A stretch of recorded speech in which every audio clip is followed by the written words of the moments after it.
What happens if you build a life around heading outside every single day, no matter what? I'm Amy Bouchatz, and this is the Humans Outside Weekly Outdoor Diary, where I share with you my own insights from heading into nature every single day, no matter the weather. This is my real life, including more than my share of fails, as I tackle the Humans Outside 365 Challenge. Are you ready? Let's go. It's not that I moved without purpose before I dedicated those steps and those miles.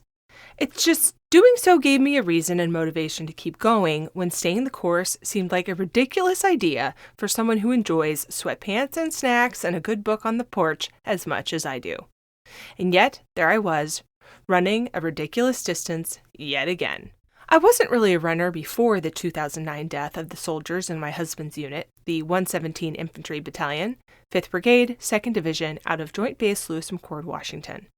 Over 20 soldiers had died in combat in just a few months, including Luke's commander, Captain John Hallett. Luke was hurt in some of the blasts that killed others, though we didn't really understand that for several years. And of course, that story is now detailed in the documentary Unconditional, which you can still see streaming free on PBS right now, and soon can see on Peacock, streaming on PBS Passport, or rent on Apple TV or Amazon. But it was the death of those soldiers that got me running. Or rather, it was the ask and personal example of John's widow, Lisa Hallett. "Run," she said. "Run with me. Run and say their names. Please don't let them be forgotten. Run with purposeful steps. Run." So we ran. We showed up in our husband's unit t-shirts, infantry blue, for those first runs. Plenty of us were not runners, but we understood the importance of showing up when someone asks for support in this way. And very quickly, we grasped the power of taking purposeful steps as the literal embodiment of figuratively moving forward and healing. Since that day, I have run thousands of miles with the organization now known as Wear Blue Run to Remember. I have personally experienced the healing running can bring. I have said the names of the fallen out loud and then silently honored them with my steps. And when the miles get hard, and oh boy, they definitely do, I have kept going. The families of those who died in service to our nation keep going. I can keep going. The last Monday in May is a national day of honor for fallen service members in our country, Memorial Day. We like to also use it as the first day of the summer season, and that's okay too.